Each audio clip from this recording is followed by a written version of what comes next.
Jharkhand BJP का अगला अध्यक्ष कौन होगा, इसका केवल अनुमान लगाया जा सकता है, लेकिन हम आपको यह जरूर बता सकते हैं कि कौन झारखंड में बीजेपी की कमान संभालने के लिए हाथ पांव मार रहा है।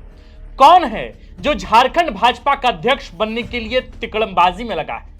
कौन है जिसने भाजपा के शीर्ष नेतृत्व को खुश करने के लिए जमशेदपुर से रांची और फिर गिरिडीह से देवघर तक का रास्ता नाप दिया है।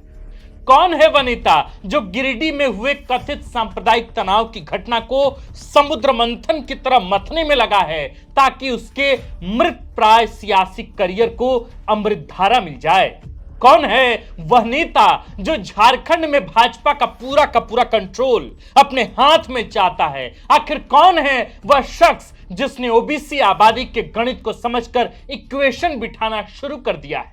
हालांकि देखकर थोड़ी हैरानी भी होती है कि उन्हें इतनी मेहनत करनी पड़ रही। 4 दशक सियासत में गुजारकर मुख्यमंत्री बनने के बाद भी संगठन में दोबारा एक अदद पद की खातिर इतनी पदयात्रा करनी पड़ रही। यदि समझदार को इशारा काफी है तो आप समझदार लोग ये तो समझ ही गए होंगे कि हम किन की बात करने वाले हैं। इन जनाब का नाम है रघुवर दास। अभी अभी उड़ीसा के राज्यपाल पद से इस्तीफा दिया है। झारखंड के पूर्व मुख्यमंत्री रह चुके हैं। झारखंड में कई पूर्ववर्ती कैबिनेट में मंत्री रहे। भाजपा के उपाध्यक्ष भी थे।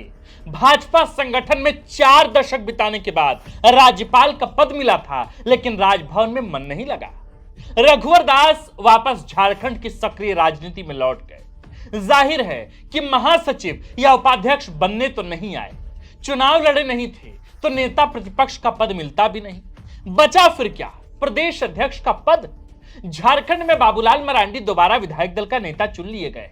इस बार तो विधानसभा में नेता प्रतिपक्ष भी हैं। उनको तो यह पद बिना किसी खास मेहनत या मशक्कत के मिली है, लेकिन रघुवर दास को खूब तिकड़मबाजी लगाना पड़ रहा है। गौरतलब है कि 14 मार्च को होली के दिन गिरिडीह के घोड़थंभा में कथित तौर पर सांप्रदायिक तनाव की घटना हुई। 2 पक्ष आपस में भिड़ गए और पुलिस ने लाठियां भी भाजी।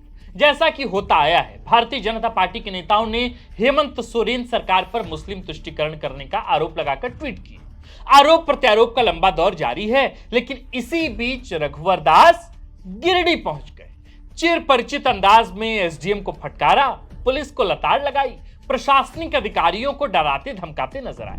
गौर कीजिएगा कि गिरिडीह नेता प्रतिपक्ष बाबूलाल मरांडी का इलाका है। वह यहीं के राजधनवार विधानसभा सीट से जीतकर आए हैं। वो भी अभी तक गिरिडीह नहीं गए, लेकिन रघुवर दास वहां से होकर आ गए। उन्होंने गिरिडीह में पीड़ित परिवारों से मुलाकात की और हेमंत सोरेन सरकार को ईंट से ईंट बजाने की चेतावनी भी दे डाली। सियासी जानकारों का मानना है कि रघुवर दास की ये सारी कवायद प्रदेश अध्यक्ष का पद पाने के लिए है। वो खुद को इसका प्रबल दावेदार बताना चाहते हैं। चूंकि एक आदिवासी नेता प्रतिपक्ष बना है तो फिर आबादी वाले समीकरण के हिसाब से किसी ओबीसी के खाते में प्रदेश अध्यक्ष का पद जाएगा। उम्मीदवार तो कई हैं, लेकिन रघुवर दास खुद को सबसे बड़ा दावेदार बताने की जुगत में लगे और इसके लिए गिरिडीह की कथित सांप्रदायिक तनाव की घटना सबसे मुफीद मौका है जहां वह अपने घोर हिंदुत्ववादी छवि को दर्शा सकते हैं। गौरतलब है कि रघुवर दास ने 24 दिसंबर 2024 को उड़ीसा के राज्यपाल पद से इस्तीफा दे दिया था। 10 जनवरी 2025 को उन्होंने दोबारा भाजपा ज्वाइन कर ली। तब से वह विभिन्न कार्यक्रमों में हिस्सा ले रहे हैं, लेकिन जैसे ही नेता प्रतिपक्ष का नाम तय हुआ है, नए प्रदेश अध्यक्ष की चर्चा के बीच रघुवर दास बहुत एक्टिव हो गए हैं। इसकी बानगी गिरिडीह में दिखी। आलम ऐसा कि बीते 3 दिन से झारखंड के तमाम मीडिया माध्यमों में रघुवर दास एकदम छाए हैं गुरु। कभी एसडीएम को डांट पिलाते हुए, कभी पुलिस पदाधिकारियों को फटकारते हुए, कभी हेमंत सोरेन सरकार को चेतावनी देते हुए, तो कभी पीड़ित परिवार से मुलाकात कर न्याय का भरोसा देते हुए। सवाल फिर भी है कि एक पूर्व मुख्यमंत्री, राज्यपाल और पूर्व उपाध्यक्ष को अपनी ही पार्टी में एक पद की खातिर इतनी मशक्कत आखिर क्यों करनी पड़ रही है? यह सवाल इसलिए भी अहम है क्योंकि फरवरी 2020 में 14 साल बाद भाजपा में वापसी के बाद हुए चुनाव, लोकसभा चुनाव और फिर राज्य विधानसभा चुनाव में बाबूलाल मरांडी के नेतृत्व में नाकामी देखने के बाद भी पार्टी के शीर्ष नेतृत्व ने उन्हीं पर यकीन जताया है। चुनाव बाद बाबूलाल मरांडी ने प्रदेश अध्यक्ष का पद छोड़ने की पेशकश की थी। नेता प्रतिपक्ष का चुनाव करने में देरी हुई, लेकिन तब भी बाबूलाल मरांडी ही इस पद के लिए फर्स्ट चॉइस बने। बाबूलाल मरांडी इसके लिए तिगड़मबाजी करते नहीं दिखे, लेकिन राज्यपाल का पद छोड़कर सक्रिय राजनीति में लौटे रघुवर दास को अति सक्रियता दिखानी पड़ रही। वह जमशेदपुर से रांची और फिर गिरिडीह तक सुपर एक्टिव है। सियासी जानकार मानते हैं कि यह सारी कवायद ही प्रदेश अध्यक्ष का पद पाने के लिए है। सवाल है कि आखिर क्यों? कई सियासी जानकार मानते हैं कि शीर्ष नेतृत्व नहीं चाहता था कि रघुवर दास सक्रिय राजनीति में लौटें। उनको सक्रिय राजनीति से दूर करने के लिए ही राज्यपाल बनाया गया था। दरअसल 2014 से 2019 तक रघुवर दास के 5 साल के कार्यकाल में न केवल आदिवासी भाजपा से दूर हो गए, बल्कि भाजपा संगठन को भी झारखंड में भीषण नुकसान पहुंचा। संगठन में टूट फूट हो गई। ऐसा नुकसान कि लोकसभा और फिर विधानसभा चुनाव में भाजपा ने सीटें गंवाई बड़े अंतर से। रघुवर दास के व्यवहार और नीतियों को इसके लिए जिम्मेदार माना गया। उनकी कड़क छवि भी बहुत सारे नेताओं और कार्यकर्ताओं को नहीं भाई। जब रघुवर दास झारखंड लौटे तो यहां कई नेताओं ने उनका गर्मजोशी से स्वागत किया, तो एक खेमे में मुर्दा शांति सी छाई रही।